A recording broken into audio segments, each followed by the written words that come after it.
Archimates. This is your host, Architect Prerna Chauhan, and you are watching the show What Makes You a Unique Service Provider.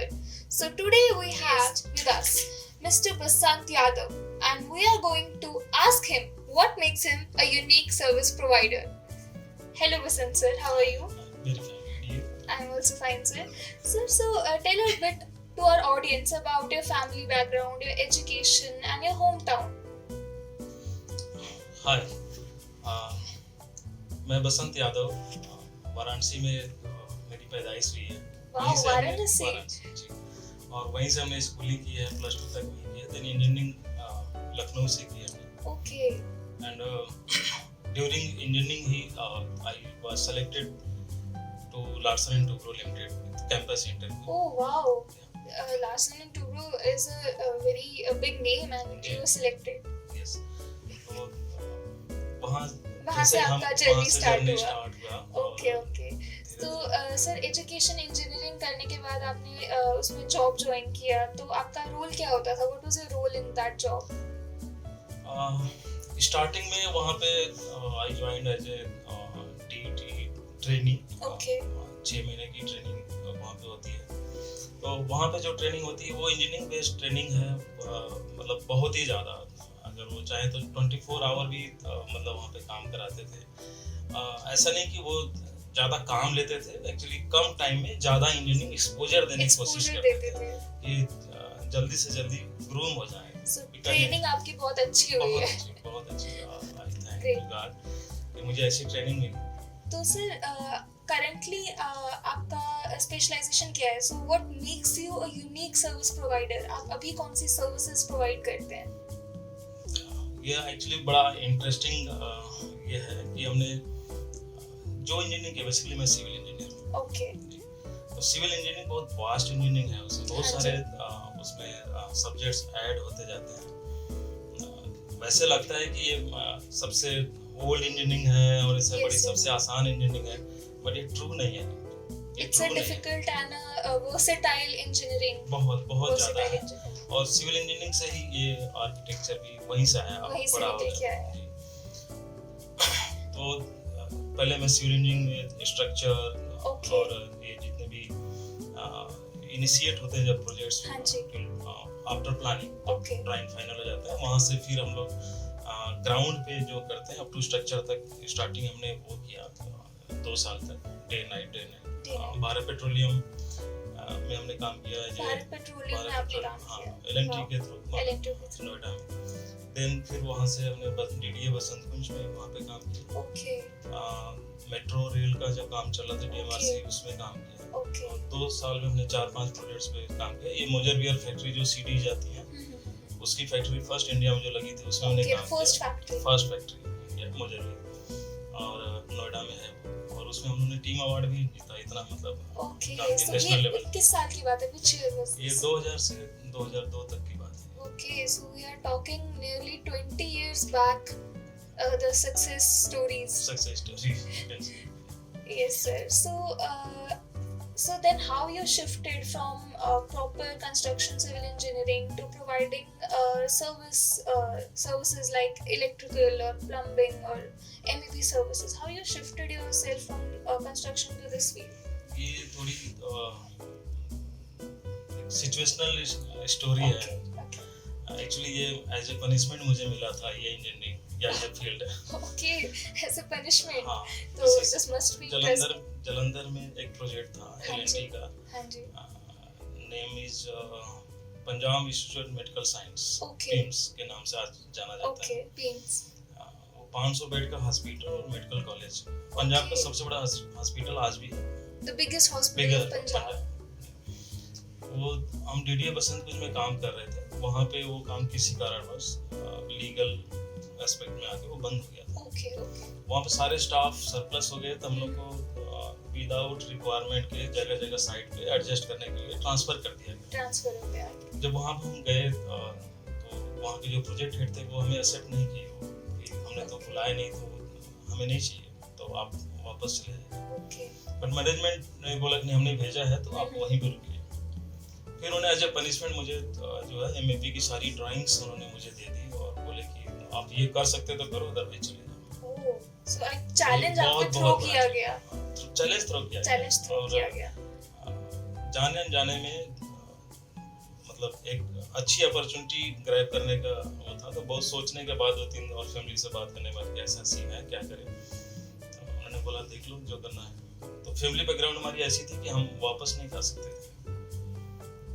फिर हमने उस challenge को accept किया और फिर आगे बढ़े और इतनी डेप्थ में गए, क्योंकि I always work with engineering process, कोई इधर सुनी सुनाई और ऐसे बातों या कोई कॉमन सेंस, हाँ टेक्निकल प्रोसेस। तो फिर हमने वाटर को पकड़ के सारा पहले सर्च किया, अब रिसर्च कर रहे हैं। सो आपकी पहली अप्रोच जो आप पे चैलेंज थ्रो किया गया, वो अप्रोच ये थी कि आप रिसर्च करेंगे एंड देन रिसर्च करके उसको इम्प्लीमेंट करेंगे।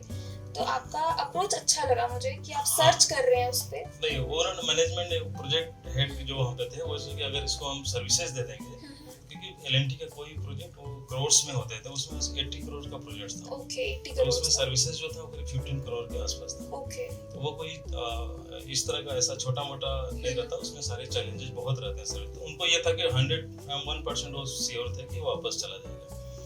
बट हमने उसमें जब काम करना शुरू किया और इंजीनियरिंग अप्रोच से किए, तो सबको लगा कि नहीं ये इंटरेस्ट ले रहा। फिर धीरे धीरे उन्होंने डोर्स ओपन करते चले गए और जब मैं वो प्रोजेक्ट्स जब हैंडओवर करके आया तो लास्ट मैन मैं ही बचा था।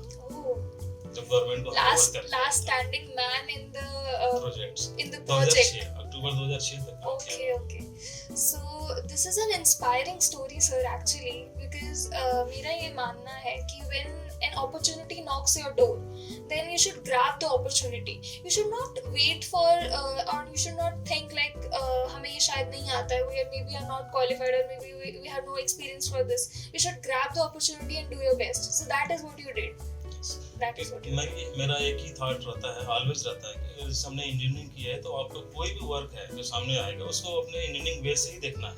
Great. उसमें चैलेंजेस आएंगे, आप ये नहीं सोचना कि हमें आता नहीं है।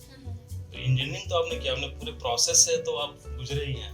आप सब्जेक्ट को थोड़ा टाइम लगेगा पिक होने में, उसके बाद तो फिर आप An engineer can do almost everything. कहीं पे भी डाइवर्ट हो सकते हैं। So from that project after 2006, you continued with this services, MEP services. Till now you are continuing. So that challenge became your destiny and your profession also. So sir, what kind of projects have you done so far? After 2006, especially in service providing? अभी तक तो almost सभी type के varieties there. Residential, township, then commercial, factory, industry, thermal powers. I think dam छोड़ के. Okay. So if we leave the dam, the other projects you have done. So you also do fire consultancy, fire safety consultancy. Yes. So how did you started this fire safety consultancy? Same project was there. Actually जो keyword है जो मुझे inspire करता है, जिस field को मैं lead करता हूँ वो फील्ड है public health engineering. Public health engineering. So that is the exact word for the services that you provide. Public health engineering. So it's a unique service, public health engineering. Public health engineering जब आप इस expect से engineering को देखेंगे और correlate करेंगे buildings को, तो आपको लगेगा कि ये बहुत बड़ा जिम्मेदारी काम है। Of course. क्योंकि जिस बिल्डिंग में कोई रहने जाएगा, काम करने जाएगा, वो बिल्डिंग हेल्दी रहना चाहिए। बिल्डिंग हेल्दी रहना चाहिए, तो बिल्डिंग का पूरा वेन्स एंड पूरा नर्वस सिस्टम ही आपके हाथ में होता है। तो जब बिल्डिंग कंसीव होता है, जब प्लानिंग स्टेज पे आता है, तभी से मुझे पता लग जाता है कि ये बिल्डिंग कैसी होने जा रही है। तो उस समय गाइडेंस जो हम दे सकते हैं, जो भी स्पेस क्रिएशन है और इस आर्किटेक्चर पॉइंट ऑफ व्यू से या प्लानिंग पॉइंट ऑफ व्यू से, उस समय हम लोग कोशिश करते हैं कि ज्यादा से ज्यादा इनपुट्स उसमें जाएं, सो दैट उसी स्टेज पे जाएं, कॉन्सेप्चुअल स्टेज पे input should be there. Okay, so this is a good point sir, because usually क्या होता है, small scale residential end users sometimes they feel like कि we have the plan, construction कर देते हैं, after construction they think we can change the servicing anytime, and they do that most often, that they don't identify where the leakages are coming from, they don't make sure about fire safety. So consulting you prior to the construction stage, during the concept stage, with proper drawings of all the services, it makes a building healthy and it makes a building live longer. That is great, sir. हम दो तरह से देखते हैं अपनी engineering का जो implementation है, उसमें हम कैसे देखते हैं कि आप एक बिल्डिंग बना रहे हैं, मैं उसको दो एस्पेक्ट से हमेशा देखता हूँ। प्लानिंग स्टेज इस बिल्डिंग को कितना यंग रखना है, जल्दी ओल्ड ना हो और ये सिक ना हो। बिल्डिंग को ऑलवेज एक लाइव एलिमेंट जैसा ही मैं ट्रीट करता हूँ हमेशा। और करना भी चाहिए, बट वो इंजीनियरिंग वे में। तो डॉक्टर के पास जाने के जितने भी प्रोसेस हैं वो सारे हमें करने पड़ते हैं। वो बड़े सरप्राइजिंग होता है, बट किसी को बोलिए फील्ड में तो वो उतना बिलीव नहीं होता, क्योंकि आजकल जो आर्किटेक्चर सीख है शायद इधर में ध्यान नहीं देते हैं। Okay, so architects are these days, आपके opinion से architects these days are more focusing on aesthetics. सुंदर कैसी लग रही है बिल्डिंग, उसका इंटीरियर कैसा है. They are not focusing or not diverting towards the servicing parts. Yes, that is your opinion over the current practice of architects. So maybe that is because there is a lack of knowledge what kind of unique services are required, what kind of consultancies are required to create a one project. Sir, आपने importance बताई हमें about your practice of plumbing and services, but what about importance of fire safety? Is it important to implement fire safety or important to consult fire safety consultants for small scale projects also, or are there any norms we follow? Again, जैसा मैंने कहा कि हम एक live element जैसा ही देखते हैं हम किसी भी बिल्डिंग को। फायर सेफ्टी अगर पब्लिक हेल्थ इंजीनियरिंग में अगर हम उस एक स्टेप और आगे सोचें कि कभी इमरजेंसी क्रिएट हो गया देन क्या होगा, तो उसके डेफिनेटली नॉर्म्स हैं, इंडियन नॉर्म्स हैं, इंटरनेशनल नॉर्म्स भी हैं। ओके। बट कुछ जगह नॉर्म्स जो हैं वो कुछ ऐसे प्रोजेक्ट्स होते हैं, टाइप ऑफ प्रोजेक्ट जहाँ पे नॉर्म्स एप्लीकेबल नहीं होते हैं। ओके। बट फिर भी आपको सोचना है, जैसे एक सिंपल टाउनशिप जहाँ जैसे हम लोग रहते हैं, सिंगल या सेकंड 2-3 स्टोरी का, वहाँ कोई फायर नॉर्म्स नहीं होते हैं। ओके। लेकिन आपको सोचना है, अगर मैं इसमें कोरिलेट करूँ तो आपको सरप्राइज होगा कि अच्छा ऐसा भी होता है। जैसे किसी घर में कहीं पे फायर हो जाता है और हमने कॉल किया कि फायर ब्रिगेड को, फायर ब्रिगेड वहाँ पहुंचेगा कैसे, पहले तो वो सोचना। Overall planning, overall routing. हाँ। सो आपकी सर्विसेज सिर्फ एक बिल्डिंग लेवल तक रिस्ट्रिक्टेड नहीं है, they go beyond that, they go at township levels, city levels. हाँ, उसमें जो मैं सर्विसेज को उसमें ऐड कर रहा हूँ, विद इन द सर्विसेज अगर बात करूँ पीएचई, तो जैसे हम मान लो सीवर लाइन डाल रहे हैं, ड्रेनेज लाइन डाल रहे हैं, या कोई भी इस तरह का सर्विसेज डाल रहे हैं, तो हम लोग जो रोड वर्क है उसकी ओरिजिनलिटी को डिस्टर्ब करते हैं। वो अपने नेचुरल उस पे नहीं रहता है, फिर बाद में कितना बना कुछ ना कुछ रह जाता है।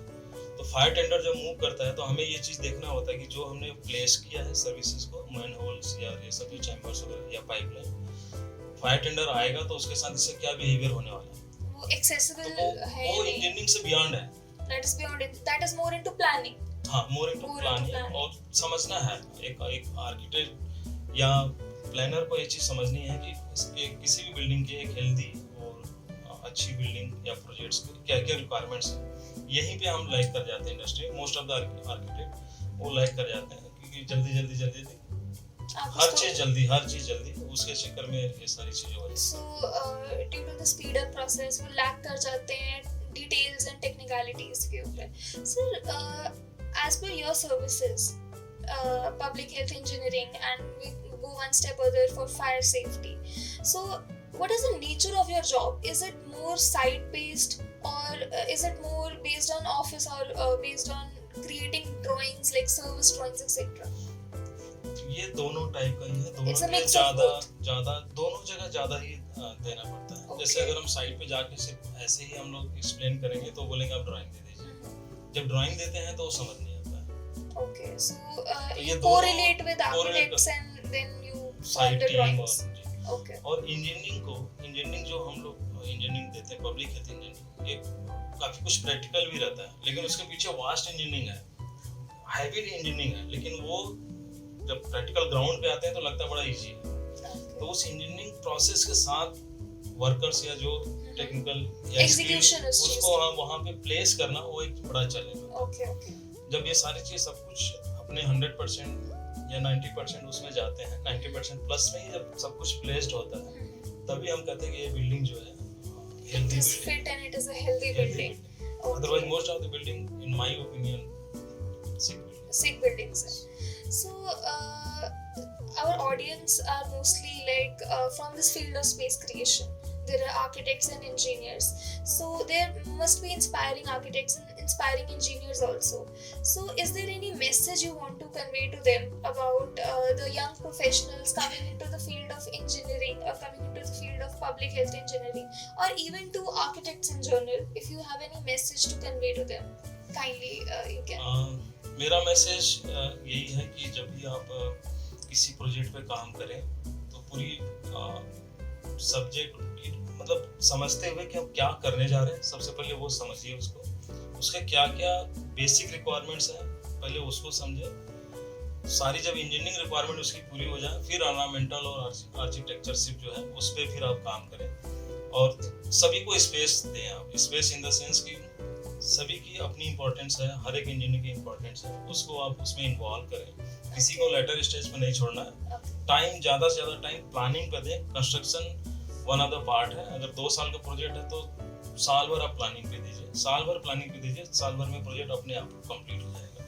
This was a great message, Archimates, that we should incorporate all the services and all the allied service providers in the process of designing and in the process of conceptual designing. From thereafter, we could continue to the construction stage. So we should not leave any service providers for the later stages. So this was a very good message, sir, and very interesting chat. So Archimates will meet in another episode on what makes you unique service provider with another allied service provider.